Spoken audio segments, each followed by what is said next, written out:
Understanding that the gut needs to be in a sort of balance, a eustasis, in order for it to maintain proper digestion and absorption. And when that's not occurring, if those microbes are not in the appropriate amounts or not there, lack thereof, we see this dysbiosis that's occurring, this problem where we're getting inflammatory response. Hey, VetFolio Voice friends, welcome back. I'm really excited about this episode featuring 3 great guests here to talk to us about a topic that I find absolutely fascinating. I was so fortunate to be joined by Robin Saar, Brandon Birch, and Kara Burns to talk about the importance of the gut microbiome and what we know so far about the impact the microbiome has on different body systems, and how supporting and influencing the microbiome may open the door to more treatment options for our patients in the future. We, of course, talked about the elephant in the room when it comes to managing GI disease, the role of metronidazole in treating acute colitis, and what current research shows about the impact of metronidazole when it's used in this way. We talked about how the microbiome is integral to most, if not all, body systems, and how our growing knowledge in this field may offer more opportunities to manage chronic disease, which of course got the internal medicine nerd in me very excited. And we touched on ways to support the microbiome, including fecal microbiota transplant, or FMT. I'm going to stop my comments there so I can make sure and introduce all 3 speakers, and then we can talk about these super cool microbes that seem to be in charge of, well, kind of everything. Kara Burns is a licensed veterinary technician with a master's degree in physiology and a master's degree in counseling psychology. She's the founder and past president of the Academy of Veterinary Nutrition Technicians. She teaches nutrition courses around the world. Kara is an independent nutritional and well-being consultant, the director of veterinary nurse development for Wellhaven Pet Health, and is the editor-in-chief of Today's Veterinary Nurse. She's a member of many national, international, and state associations and holds positions on many boards in the profession. She's authored more than 200 articles, textbooks, and textbook chapters, and is an internationally invited speaker focusing on topics of nutrition, leadership, and technician utilization. Kara and her wife, Dr. Ellen Lowry, developed the Pet Nutrition Coach certification courses through NAVC. Kara was recently named the Bridge Club 2024 Industry Icon Award recipient, the first veterinary technician to be recognized as the Bridge Club Icon. Kara's been featured on the cover of the Veterinary Technician Journal and the NAVTA Journal, and most recently has been featured in Pet Vet Magazine. She was named the North American Veterinary Conference Technician Speaker of the Year in 2013, 2016, and 2021. She was granted an honorary VTS in internal medicine in 2011 and was also granted an honorary VTS in dentistry in 2012. She was the inaugural 2010 NAVTA Veterinary Technician of the Year, and Kara was also the 2011 Dr. Franklin Lowe Lecturer and the 2024 Dr. Roger L. Lukens Lecturer. All right, next up is Robin Saar. Robin is a seasoned registered technologist with a veterinary technician specialty in nutrition. Her professional experiences include working as an RVT in small and mixed animal practices, serving as a practice manager, and developing a nutrition program for a veterinary corporation. Robin is a peer-reviewed published author and recently completed the first dedicated textbook, Small Animal Microbiomes and Nutrition. Robin is a senior scientific communication technician with Royal Canin and volunteers on multiple animal nutrition organization boards.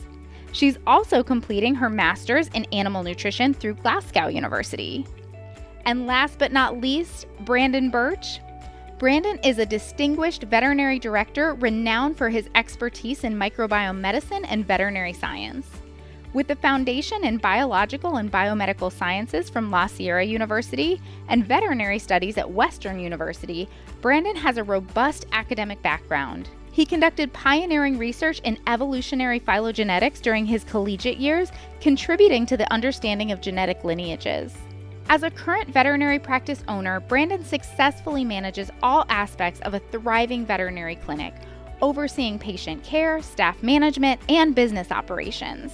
His hands-on experience in clinical settings provides him with a deep understanding of the challenges and opportunities within veterinary practices. This background has been instrumental in his ability to develop and implement practical microbiome solutions that meet the needs of both veterinary professionals and their patients. Currently serving as the Director of Animal Biome Veterinary, Brandon leads the integration of advanced microbiome solutions into veterinary practices. His scientific acumen and commitment to innovation have positioned him at the forefront of veterinary science, driving the development and adoption of cutting-edge therapies that enhance patient care and advance the field. Nutrition is the cornerstone of our patients' health and happiness. The veterinary healthcare team should be the ultimate source for top-notch pet nutrition info. When clients see how the right diet helps their pets stay healthy and happy, they visit us more often. Remember, good nutrition is essential.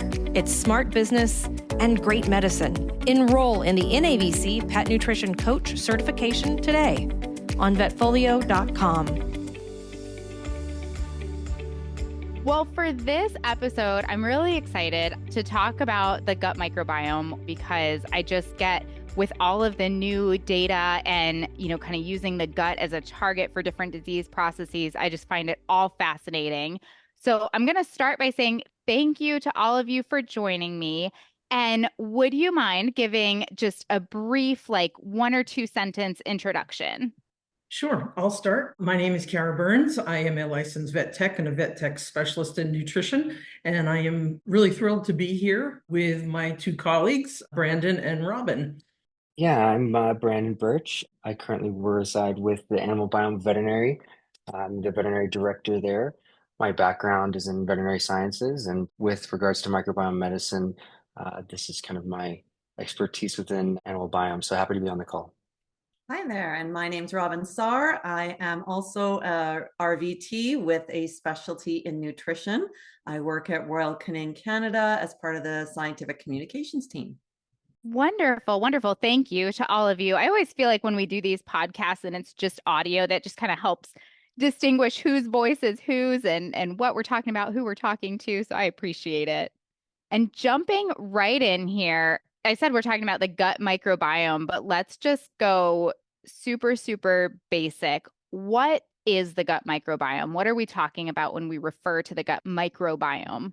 You bet. I'll jump on that one. So the gut microbiome, I think most people are aware of its general concept, right? We know that there are microorganisms that live in different places, right? That we can't see. They're on our skin, they're in different areas, they're in the dirt, they're on plants. But we do have a very specific group of microorganisms that live in the large intestine of animals, and particularly our dogs and cats. And this group consists of lots of different types of organisms. So there is bacteria, but there's also archaea, viruses, protozoa, all these different fungi, all these different organisms that live together harmoniously and do functions to help the host organism, and in this case, our cats and dogs, live and have a healthy life. Awesome. Thank you, Robin. I think that was a really great explanation for that. Anybody else want to add to that answer? I mean, I think she hit the nail on the head. I mean, that's really what it is. It's a microenvironment where there is multiple things that are kind of at interplay. And so I think specifically we're going to talk about the gut microbiome, but it's that collection of microorganisms that make up this environment. And we're just starting to kind of learn through research and studies more and more about what microbiomes, especially gut microbiomes, do in an organ system, in a body function. And so that's really why it's so super exciting, is because now we have the technology and understanding to understand, okay, there is a gut microbiome, we know this, but what all does it interact with, and how does it interact, and what do we see in accordance with that, as opposed to healthy and disease states.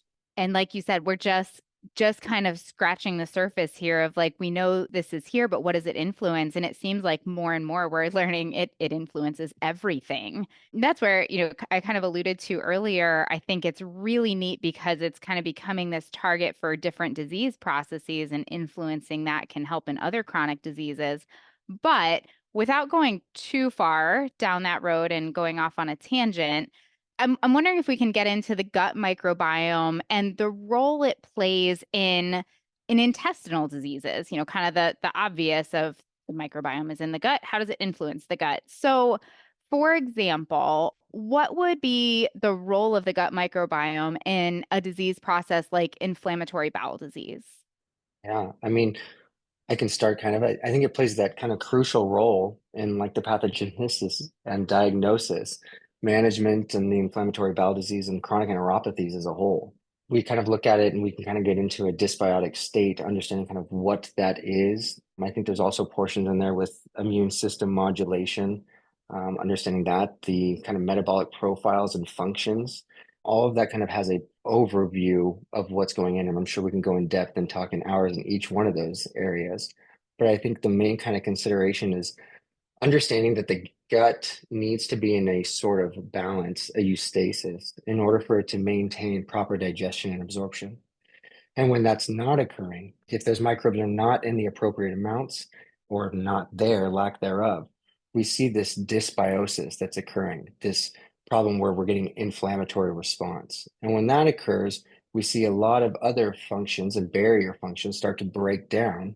And then we start to really see a causation that goes throughout the entire circulatory system and into different organs, creating this kind of issue where we have a whole health problem. So in regards to just staying with those chronic enteropathy cases, it really is a kind of lack of diversity, pathogenicity, and those instances of not being able to digest and absorb the foodstuffs properly. So did I understand you correctly there? When we're thinking about a process like IBD, the dysbiosis creating this pro-inflammatory state in the gut, and that's where a lot of these additional problems are coming from? Yeah, I think in a very kind of easy, digestible way, I would say that that is probably the most prominent feature. No pun intended. Get it? Sorry. I I love had it. to. I'm sorry. Absolutely. I'm so glad you did. Oh, and this is where, my brain starts to spin and I'm like, this is so cool because, as you pointed out, obviously a very simplistic way of putting it, but creating this pro-inflammatory state. And we know inflammation creates all the problems. And so to be able to influence the microbiome and control inflammatory mediators, I mean, I think that in and of itself just speaks to how influential the gut microbiome can be on the entire body.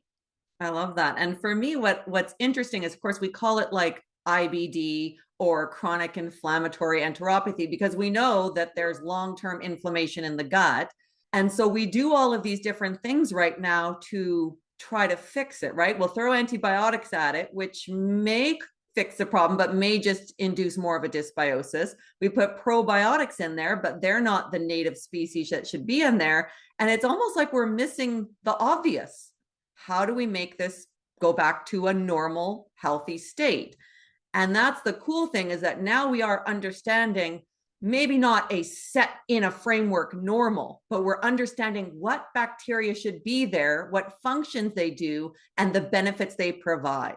So we can start identifying, oh, there's too much of this one, there's not enough of that one. And we can start to maybe find ways to actually get to the root of the problem rather than trying all these other things to manage it. Maybe we can actually resolve it. Like, I'm pretty excited about seeing that come up in the future. Absolutely. Absolutely. And I feel like at this point, I would be remiss if I didn't bring up, Robin, as you said, we throw antibiotics at it, our good frenemy, metronidazole, that we've used so many times in enteropathy cases, acute and chronic. And, I'd love to hear you speak to just kind of what metronidazole does in the cases of these enteropathies. Yeah, that's like one of my favorite studies, actually, is a study by Chapman et al. I think it's a 2020 study. And they looked at metronidazole and acute diarrhea in dogs. And what they found is that the dysbiosis index, which is part of Texas A&M's research that they utilize, that actually, by giving metronidazole, we think that it helps, but it actually makes the pet's dysbiosis index, or the dysbiosis that pet has, get worse. It also is really good at changing the environment and killing anaerobes. But we have certain pathobionts that are able to be facultative and utilize an oxygenated environment to reproduce. So when we give metronidazole, we actually see E. coli levels increase. And even when metronidazole stopped, that doesn't decrease. That E. coli level holds hard. So now we have pets that we have induced a high level of E. coli. We also are getting rid of really beneficial bacteria. So bacteria that are producing short chain fatty acids, those help feed the cells in the colon. And we're getting rid of what we know is right now, the one bacteria that is completing bile acid transformation. So primary to secondary bile acids, we're depleting that bacteria. So with high E. coli levels and a depletion in conversion of primary bile acids, we're going to see watery diarrhea. So there are other studies showing that we actually have a high rate of relapse, in quotes, after giving metronidazole or even a drug like tylosin. And that's because studies are showing that we are creating this environment where we're going to get another type of diarrhea coming up. So are we helping and fixing the problem, or are we getting a pause on the symptoms and then creating more of a dysbiosis? It's pretty eye-opening for me. Right, exactly. Are we hitting pause on the current problem and then actually having them come back with a new problem that we created? Exactly. We think about metronidazole, these acute diarrheas come in and we're like, throw the metronidazole. But really, I know, hey, Kara, we could utilize nutrition in these and really, especially in these acute cases, resolve this type of diarrhea so easily. Yeah, absolutely. And we are seeing that happening more and more as we learn more about the effects that Robin just talked about of metronidazole on the microbiota and the GI tract. Then I'm starting to see a decrease in the amount of metronidazole being prescribed and an increase in the use of nutrition to help manage these dysbiotic cases. So as Robin and I live and breathe, we think that nutrition is the way to go with a lot of these disease conditions that are affected by the microbiome.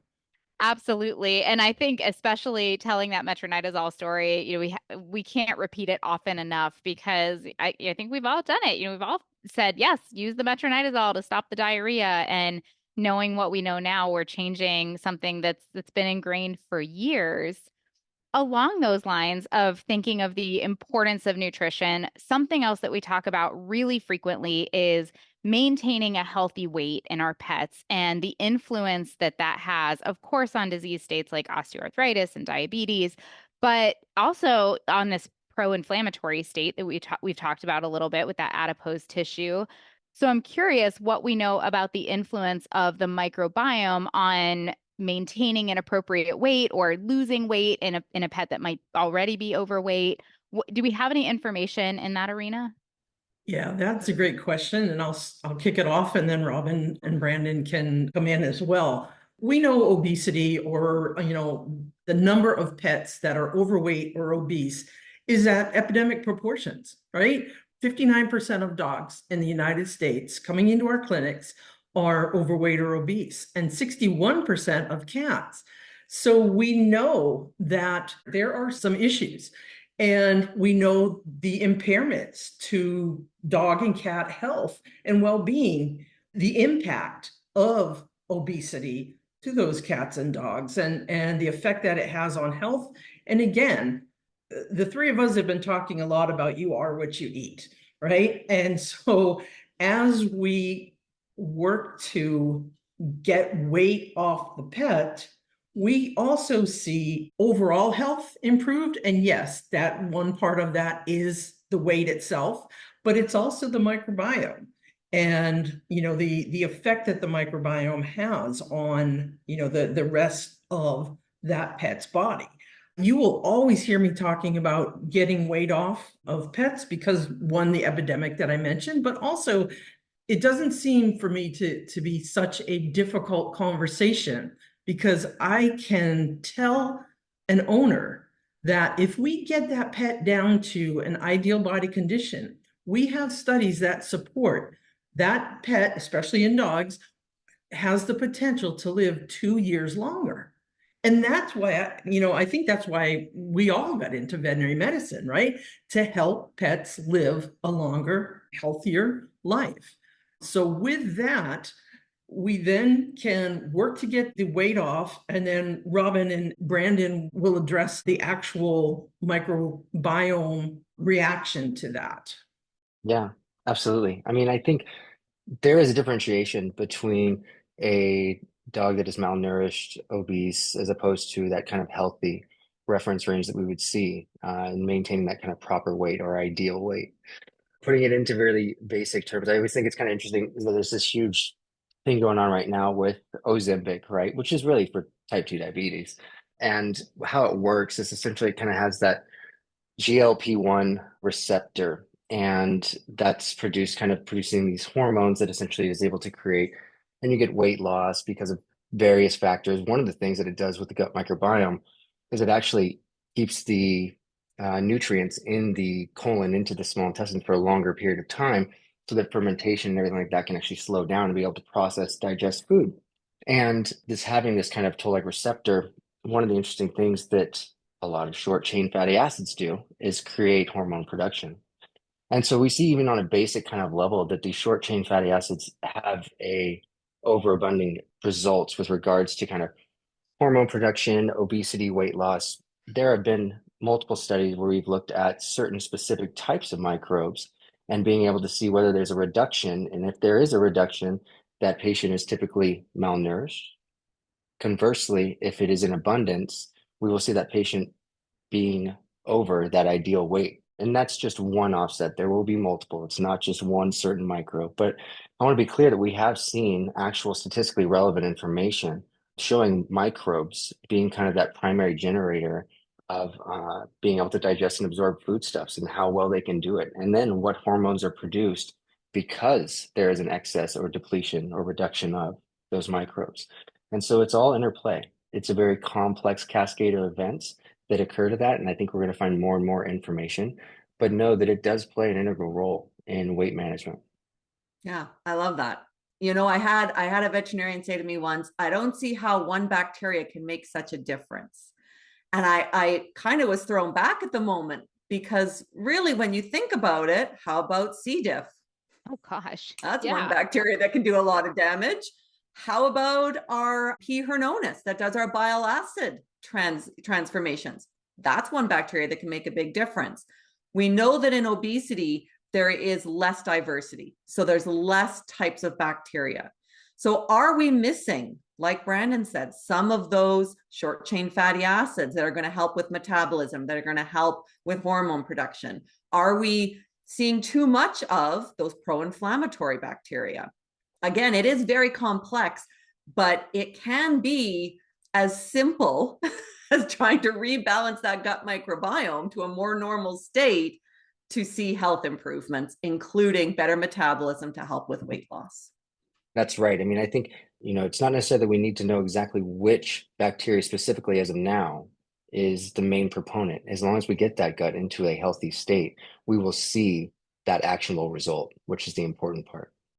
And I'm really picturing that conversation with pet owners because, Kara, like you mentioned, there's this epidemic of obesity in pets, and being able to talk to pet owners in more terms than, calories in and calories out, and having alternate ways to really influence that gut and help with weight management. I mean, I have a lab, like I can relate firsthand to how hard it can be to keep your pet a healthy weight and have them lose weight if they get overweight. And so having additional resources will help that conversation with pet owners, just make it seem a little more possible, a little more attainable to get their pets to lose weight and maintain a healthy weight. Yeah, it's a sensitive topic, I think, too. I think it's a very sensitive topic when you talk to pet owners, I mean, my dog's not overweight, but it probably is. It's not something that I want to really say, but it is. And so having something where you can look at and you can say, well, the gut microbial diversity is off. We've got to change that gut diversity. Puts it in a whole different context. I need to get my dog healthy. I need to get my cat healthy. And along the way, we will associate that with the diet and we will get through the nutrition aspect. But let's get this gut back to where it's functioning healthy. Is a much easier pill to swallow, not a pill. And it's true, because it's not, sometimes they are restricting calories and the pet's still not losing weight. Right. right? And how do we tell the pet parent, yeah, you're doing everything you can, but maybe you're not doing it enough. Or maybe you are lying. Maybe you are giving treats, right? It becomes defensive and accusatory, where maybe that pet just has this really slow metabolism because they don't have the right microbes doing those right functions. Yeah, I'm thinking of a golden retriever patient I had where it was severely overweight, and yeah, and the owner swore up and down she was doing the diet plan the way we had prescribed it, and that was the only thing going into that dog's mouth, and we could not figure out why this pet would not lose any weight. And truthfully, like, I really believed her, but in doing nutrition consults, I had people say to me, like, it is impossible for her to be eating that number of calories and either be maintaining or gaining, which was also probably true. But thinking back to those really tough cases where you have somebody in front of you who's legitimately trying to do the right thing, and you believe them that they are doing the right thing, but yeah, it naturally does become defensive. And so to take that out of the equation, and like you said, Brandon, to say, hey, we have a gut imbalance here and we need to work on restoring health within the gut so that your pet can attain this healthy weight, is a whole different conversation.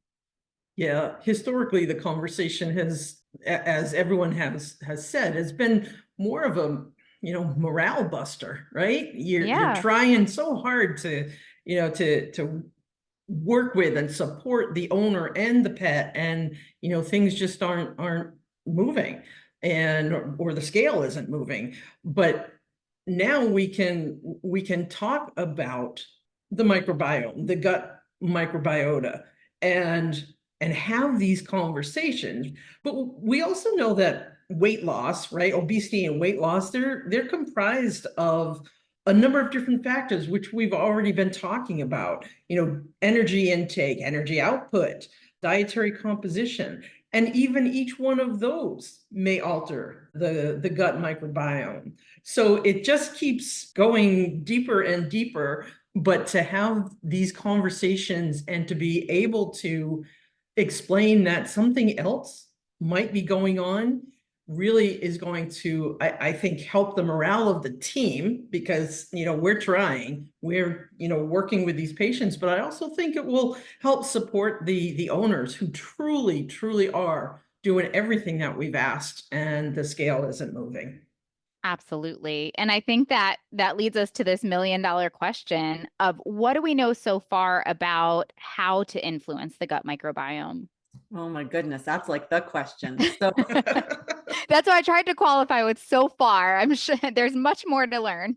much more. And so, of course, there are factors that we can't change per se, right? Like, as an individual, I can't change how I was born, right? If I was a vaginal delivery versus a C-section, maybe cannot change the environment which that neonate or I was raised, past tense. Genetics, right? Genetics takes time to change what that animal or ourselves have as genetics is what we have. But we can look at changing some of the things. So nutrition, of course, is a big one that Kara and I jump onto talking about. And she mentioned that, which just had my little thoughts going crazy, is when we have patients in clinic and we need to give a dietary recommendation, here's another toolkit to bring out. Your pet seems to be having trouble losing weight. We know that in pets that have a dysbiosis, obesity can be related. By feeding a high fiber diet and slowing down the movement of food through the GI tract, we are going to increase the ability for those bacteria to make what we call short chain fatty acids that can help speed up metabolism, right? So we can then bring down blood glucose. And so that really makes this diet recommendation now really more important than just saying, well, yeah, your pet's going to have fiber so he feels full. It really gives that extra oomph to the invisible, because how do we explain the invisible? So this is a way for us to do that and get more buy-in and understanding with the clients to help support the patients. And it's all coming from this focus and the new, relatively newer information regarding the microbiome.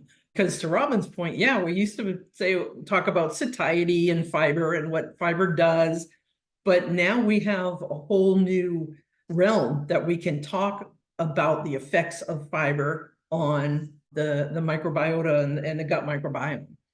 Yeah, and so I think one of the other things we talk about influencing the gut microbiome and actually being able to kind of give something to that patient. There, of course, we've all heard probiotics. I think now is pretty synonymous with that, and that's those kind of live beneficial bacteria originally kind of originated from kind of those standard lacto-based or soil-based strains. You want to be able to have really kind of native microbes to be able to have the proper digestion and absorption. But certainly those probiotics are better than none to a certain extent. So there is, of course, probiotics. There's prebiotics in that same sort of field, which are kind of the non-digestible fibers, the compounds that promote the growth of the beneficial bacteria, the food in a sense for the commensal microbes.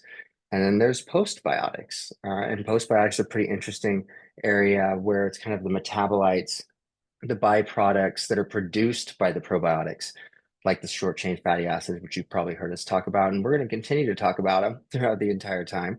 But those are the peptides and the enzymes that have the beneficial effects of the host. Putting all those together, right? So symbiotic, that's another great one where we're kind of using a conglomerate of all the above, pre, post, pro. And so that's kind of an interesting model that we're starting to kind of get into and actually finding specific native microbes and being able to really kind of understand and get it personalized to help that microbiome. So coming up with microbial cocktails that are tailored to that patient. They're missing certain microbes, like we talked about P. Horanus and things of that nature. These are things that we can actually incorporate into the next generation of medicine. So we can actually create targeted components to help the microbiome produce and create non-clinical or get them to a non-clinical state. With that being said, where we're at now is really the utilization of FMT. FMT has been around for a very long time. If you look back in history, there are occurrences within peer-reviewed literature up to the 4th century. They didn't write it in 4th century, they just did their research, obviously. But now we're starting to understand exactly what FMT does to that host, and especially in those chronic cases.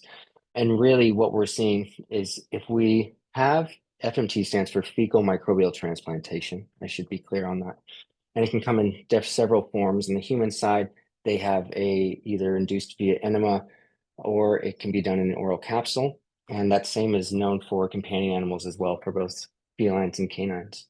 And so with this, what they're essentially doing is taking a healthy host and utilizing its fecal material, those live beneficial bacteria from a healthy host through a donor selection process, being able to create that in a lyophilized or freeze-dried form. So it encapsulates and basically kind of freezes, holds all those native microbes that are used for digestion and absorption.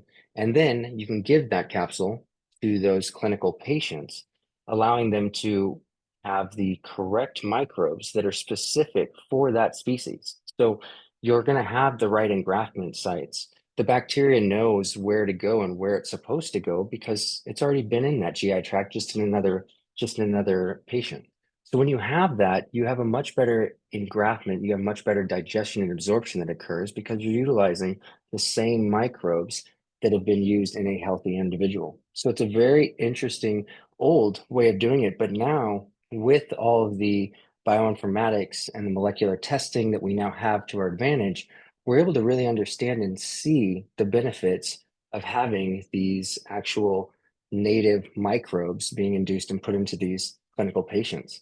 I think in human medicine, C. diff, that's one of the number one use cases for that. And that is just approved for the FDA, by the FDA, to be able to use for C. diff infections. And they're showing incredible results as far as recovery times. Which is amazing because C. diff can be truly devastating in some patients. And, especially if we're not getting great responses to antimicrobial therapy or now is learning, of course, potentially making things worse by doing that, to have something that is, essentially readily available and can have a huge influence and is now FDA approved. I mean, what a huge advance forward. Yeah, it's really come a long way. It's really impressive to see, I think, the amount of practices that are now utilizing microbiome medicine has been really astounding. Within the past 3 years, we've seen this uptick in growth. And I think one of the things goes back and reverts to, what Robin was saying, where before it was a kind of a shotgun approach. the problem is with animals, they don't talk to us. So we don't necessarily know what's wrong. We have to run diagnostics, and then you have to try things out. You have to see if antibiotics work or not. Try those out for a couple of weeks, see if they work. If they don't work, then you go into food trials. Then you do, where you're trying to find what this CE is involved in. And I think with being able to test and understand the microbiome and being able to give those specific microbes, we're really kind of changing the game on how those kind of interplay and how we can utilize that tool in that veterinary diagnostic toolbox. And I think there's also kind of a natural segue here into the role of this microbiome medicine and kind of the influence of learning more about microbiome medicine and using that in more and more cases, and the impact on antimicrobial stewardship. That's obviously a huge topic of conversation in medicine and very scary in and of itself. But this microbiome medicine, we talked about less metronidazole and things along those lines. It seems like it kind of opens the door to really help in the case of antimicrobial stewardship. Yeah, I agree. I think we need to take a step back and remake a triage list, right? Of first, what are we dealing with, right? Is it acute? Is it chronic? And then what can we utilize first, right? Like, is a dysbiosis a true infection? Do we have a risk of high levels of bacteria in the blood translocating and causing an issue somewhere else? Is the antimicrobial we're using appropriate? So are we using proper triaging even on the antimicrobial that we utilize? Are we doing culture and sensitivity testing to identify what's going on? And are we utilizing nutrition appropriately? Nutrition is such a key, particularly when we're focused on that gut microbiome, because again, we're looking at feeding the bacteria and providing the nutrients that they prefer, which then, because those beneficial bacteria, if they're beneficial, they're going to give us a beneficial result, right? If we feed them right, we're going to get that right result. So really starting with, okay, we need to look at the nutrition first. Let's make sure this pet isn't having a full-blown actual infection, not a dysbiosis, but a true infection. Let's try to utilize nutrition, and maybe let's then do some culture sensitivity, some workup to see what we need to do. Are we including dysbiosis type testing or looking at the profile of the gut microbiome in our patients? And that's for more than just diarrhea cases, right? We have a neurological patient. Are you doing any testing on that gut microbiome to see if there is associated dysbiosis? Heart conditions, our hepatic conditions, our renal conditions, all of the conditions, we're doing blood. Are we looking at what's going on in the gut? Because that really should be part of our workup. But can it explain mild ALP elevations in an aging dog? Because my gosh, that would be a miracle. Wouldn't that be amazing? Yeah, I'm not going to say answer no to that. Fair enough. But who knows? Maybe we are going to see that we have low P. hernonis. And maybe, like Brandon said, once we get probiotics that actually are species-specific bacteria, maybe by doing that supplement, we can't stop the aging process, but maybe we can really help that pet and decrease the work that the liver has to do. And save us all a lot of time on the phone. Conversations all happy. Yes, absolutely.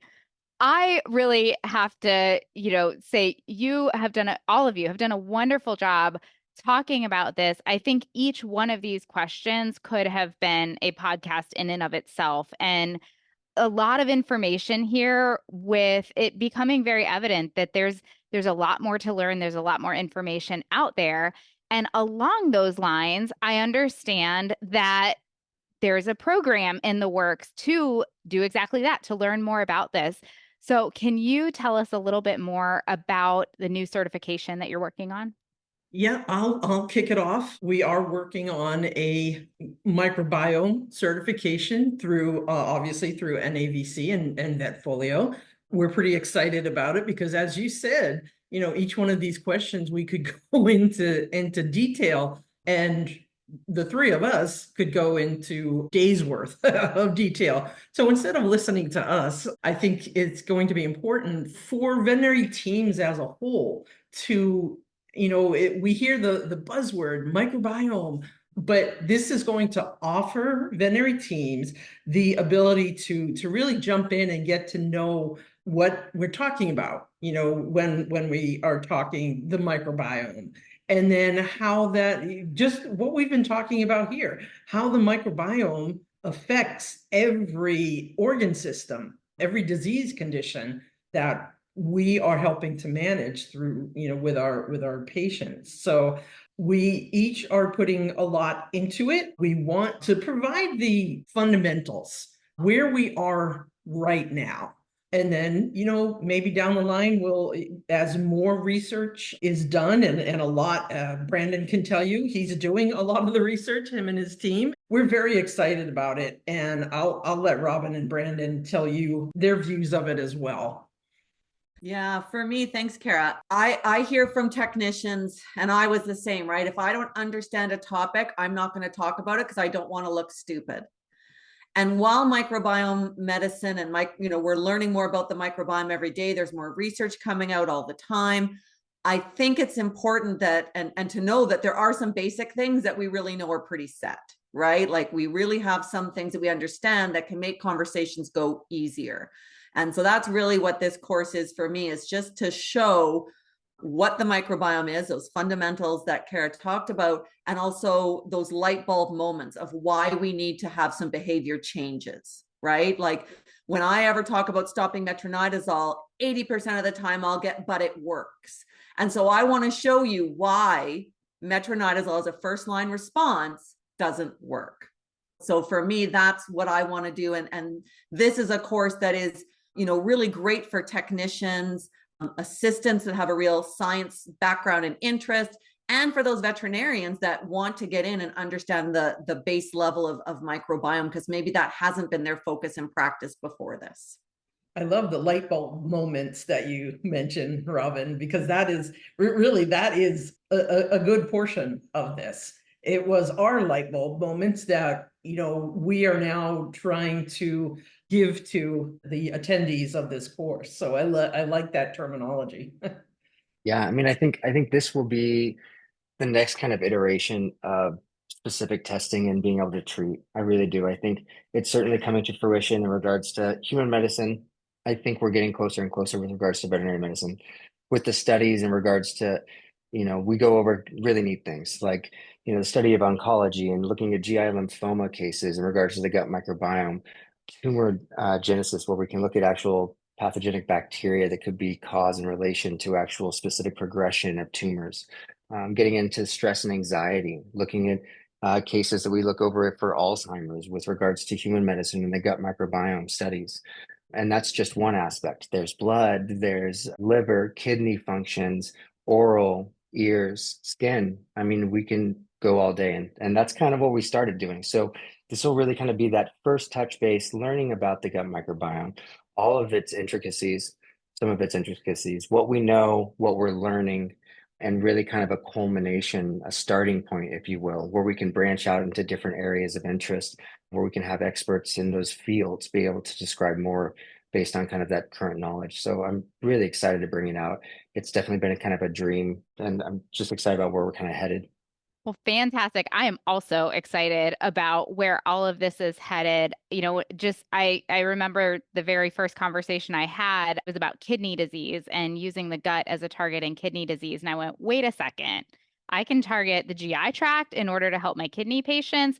And it just opens this whole new world of I'm not out of options. There's more to do. And that's just one tiny little example. So I'm also really excited to, I guess, reap the benefits of all of the knowledge that you're bringing to this course and all of the information, because I think it's going to give us a lot of avenues to help our patients and have light bulb moments of our own to say, there's more options here. There's more that we can do, and really continue that education to learn more about it and be able to influence this in even more beneficial ways down the road.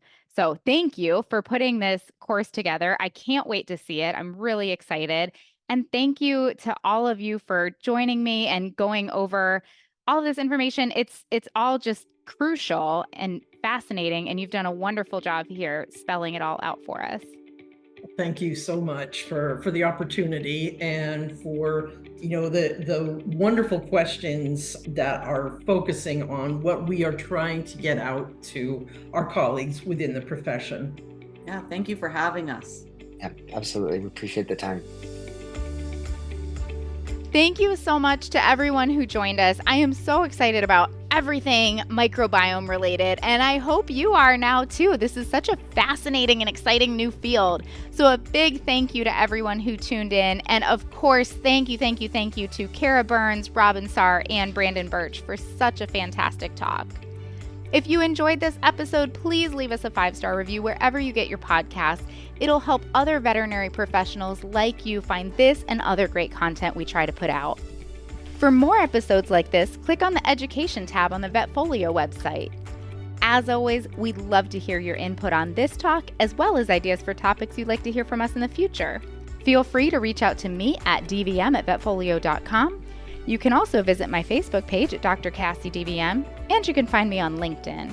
And remember, if one animal is better off because of you today, it's a great day.